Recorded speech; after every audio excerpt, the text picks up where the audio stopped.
Assalamu alaikum and welcome back to my YouTube channel. Today I am going to explain another Wordsworth poem to a Highland girl. So let's start with our explanation. First of all, let's start with poet's introduction. William Wordsworth from 1770 to 1850 was a renowned English romantic poet, best known for his celebration of nature and his pioneering contributions to the romantic movement. He was famous for his works like Line composed a few miles above Tintern Abbey and I wandered lonely as a cloud, also known as Daffodils. His most influential work, Lyrical Ballad, in 1798 marked a turning point in English poetry, emphasizing the power of nature and the importance of individual experience. This poem, To the Highland Girl, is a lyrical poem. This poem shows the poet's deep admiration for a simple Highland girl whom he encountered during his travel to Scotland. This poem conveys romantic ideals of William Wordsworth, which shines as he celebrates the girl's natural beauty and innocence and connection to nature, as he did in another poem, which I have explained in another video. You can check on my YouTube channel, Solitary Reaper. This encounter has a lasting impact on Wordsworth. We'll see further in the poem. This poem is also a celebration of the rural life because he celebrates the natural beauty of the rural area. This also highlights the Wordsworth philosophy that the nature has a lasting and healing impact on human mind. We'll discuss further in the poem.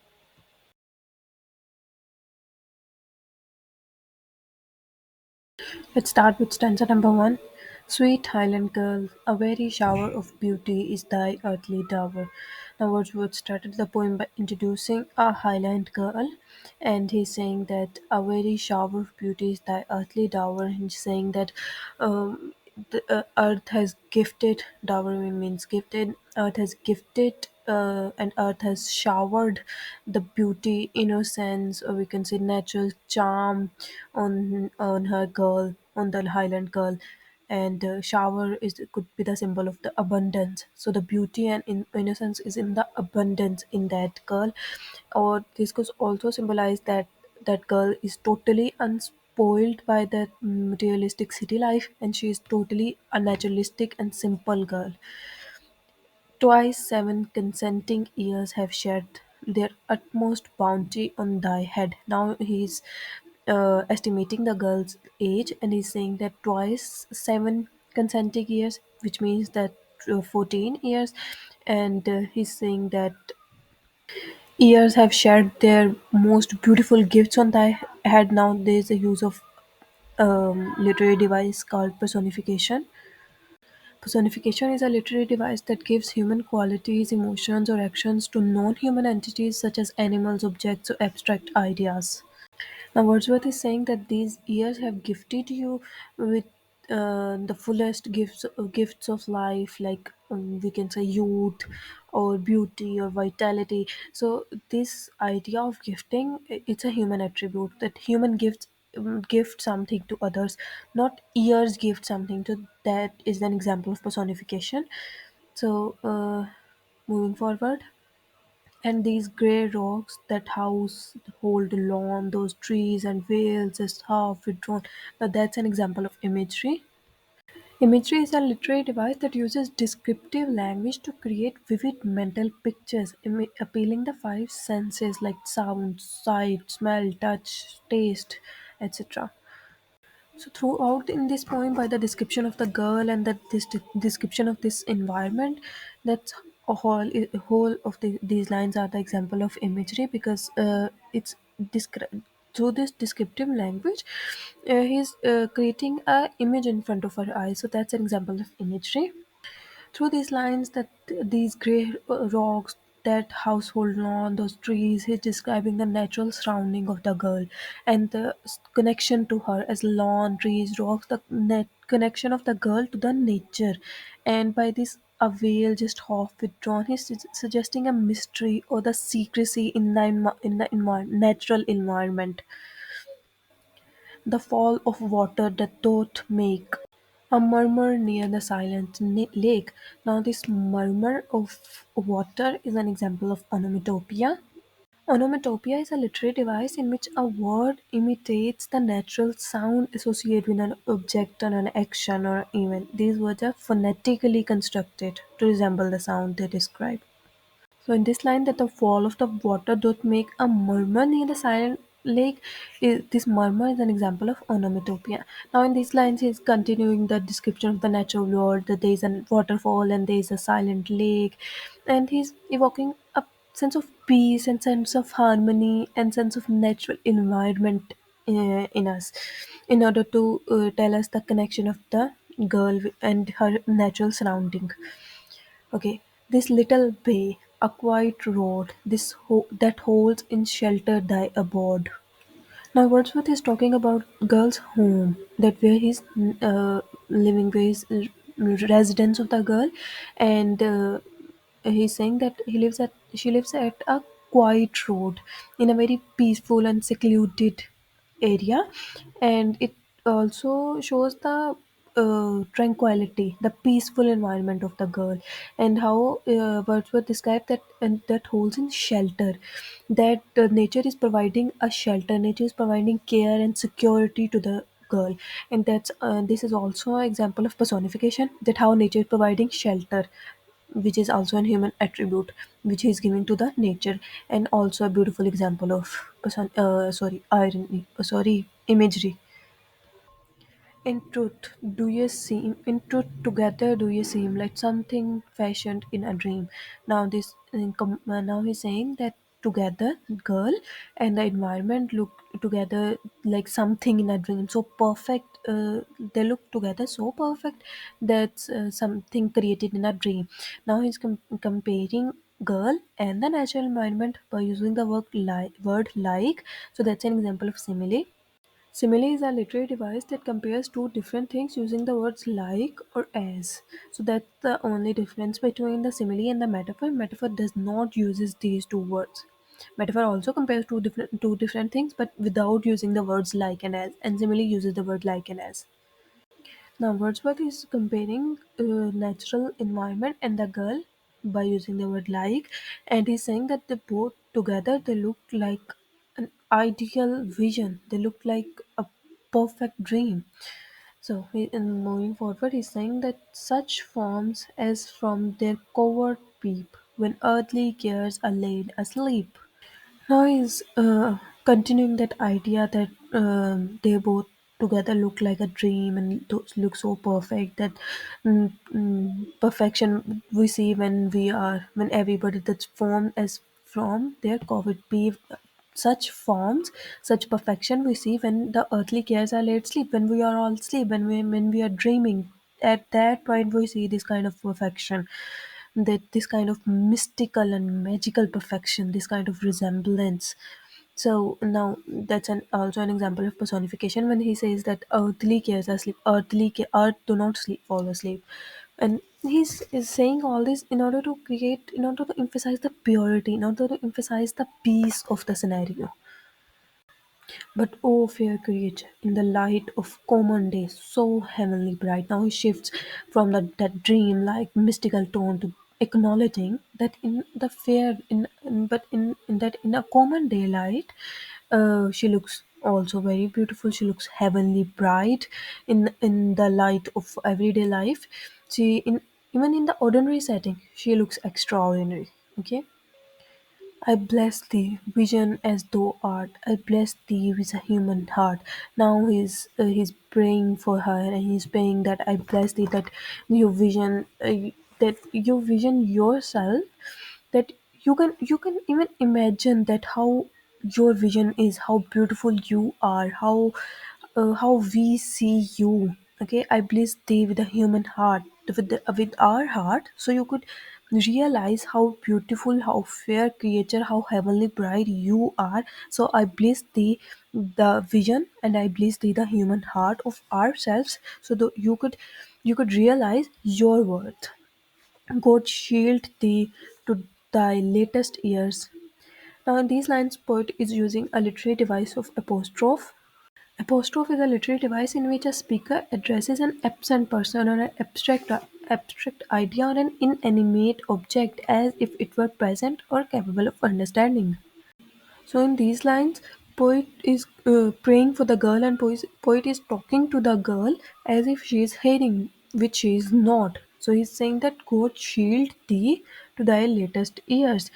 So now he's praying for the girl, for her safety and for her well-being, even though he doesn't even know her personally and like doesn't even know anyone near to her. Okay, thee neither know I know thy peers. Now he's acknowledging that even though I don't know you, even I don't know any of your relative, even you don't know me. Okay, but this line, neither know I nor thy peers, also highlights the girl's uniqueness and her purity, that there is no one like her, that Wordsworth don't met anybody like her in his whole life.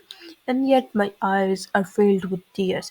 And this shows the impact of the girl's beauty on Wordsworth, that he doesn't know her, but he's still deeply moved with her beauty and innocence. That it gives a it have an emotional response, and it brings tears to his eyes.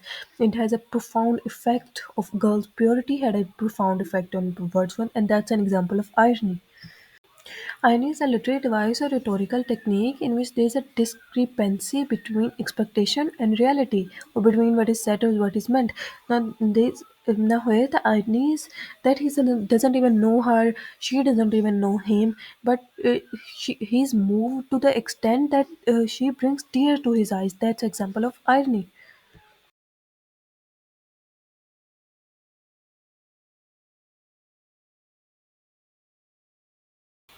Now, stanza number two. With earnest feeling, I shall pray for thee when I'm far away. Now he's moved to the extent that he's saying that I shall pray for you even when I'll be far away. I'll be gone, but you have such an impact on me that I'll pray for you even then. But never I saw a mere face. I've never seen such a face, such a bright heavenly face, such a beautiful appearance, in which more plainly I could trace benignity or homebred sense, ripening in perfect innocence. I have never seen such a face. He's saying that I have never seen such a face in which I could see such a beauty, such a purity, such kindness, such perfect innocence. Homebred sense here shows the natural sense in her, natural sense in her appearance, because she lives inside the nature. So he's saying that I have never seen such traits of nature in somebody's face. So I'll remember you ever in my life. Hey, scattered like a random seed. Now he's talking about the girl, that girl live here, scattered like a random seed, like a random person, far away from the people, remote from man, that people doesn't even know that you live here, that such a beauty lives here, though don't not need the embarrassed look of shy distress and maidenly shamefacedness, though worst upon thy forehead clear the freedom of a mountaineer. Now he's talking about that even though you live remote from the man, due to this reason you should not be ashamed, you should not be embarrassed, that because people sometimes get embarrassed that I don't know the norms of the city, and I don't live in a city, and I live in a village, so they get embarrassed. That's why Wordsworth is saying that you don't need to get embarrassed, and you don't need to get shameful because of this. And though beards upon thy forehead clear the freedom of a mountaineer. Now he's talking about that your forehead have a freedom of mountaineer. Now here he uses a literary device of symbolism. Symbolism, a literary device where an object, person, place, or action represents something beyond its literal meaning. Now, here the forehead clear and the freedom of mountaineer is the example of symbolism, because it doesn't have a literal meaning that he had some forehead of a mountaineer. It means that she have the sense of liberty and confidence, untainted of social norms and constraints in herself. That's example of being a mountaineer. A face with gladness overspread. This shows the girl's innocence, that her face is full of joy with soft smiles and kindness and warmth of human interactions. Soft smiles by human kindness bred, that she's so sweet, and human kindness is inside herself, and that's because of her natural interactions. And seamlessness complete. That's Sue's dichotomies about the plays. Now he's talking about the girl's behavior, and he's describing that the girl behavior is also perfect. So that's like perfect, graceful beauty with a perfect manner, with a perfect experience, and now with a perfect behavior. So he's describing her character with no restraints, but such as springs from quick and eager visitings of thoughts that lie beyond the reach of thy few words of English speech. Now he's talking about her actions, that her actions are not restrained by some outer rules or external ideas, but her action springs from quick and eager visiting of the thoughts, that her actions are quick by her inner thoughts. This shows her inner depth and her internal richness that lie beyond the reach of the few words of English speech. That she even could not speak English except few words, but her incapability of speaking English could not even restrain her, because because outer rules could not restrain her. A bondage sweetly brooked, a strife that gives thy gesture grace and life. He's saying that the only struggle she faces in the bondage sweetly brook a strife, the only strife she faces is the strife of her inner innocence and the some constraints of the society, and this innocence even gives the her gesture more grace and more life. So have I not unmoved in mind? Now this double negative, have I not unmoved, so that's equals to positive. So he's saying that I am moved in mind, seen birds of tempest loving kind thus beating up against the wind. That's also an example of metaphor, because he's comparing her to birds who love the tempest, who loves to go against the wind, and to now he's using this metaphor to emphasize her strength and her persistent nature, even in the sense of difficulty or unconventional circumstances. So he's still praising her. And in this line, quick and eager visiting of the thoughts, that's an example of personification, because thought never give visitings. But what hand but would a garland cull for thee who art so beautiful? Now this question is an example of rhetorical question. Rhetorical question is a literary and rhetorical device where a question is posed not to elicit an answer but to emphasize a point and provoke a thought or persuade an audience. Now, this question is just to evoke a thought in the readers that what beautiful and lucky hand those who could be able to give you a garland, flowers, because you are so beautiful, and who could have the honor of wearing you the garland. Now, garland here could be the symbol of admiration. Who could be able to admire you? Oh, happy pleasure, here to dwell beside thee in some healthy dell. Now he's imagining the joy of living along with the girl in this beautiful area. Adopt your homely ways and dress a shepherd, you though a shepherdess.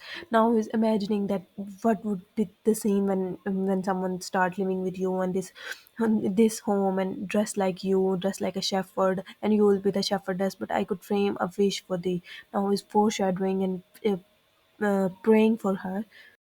Foreshadowing is a literary device where the writer gives the hints or clues about the event that will happen later in the story.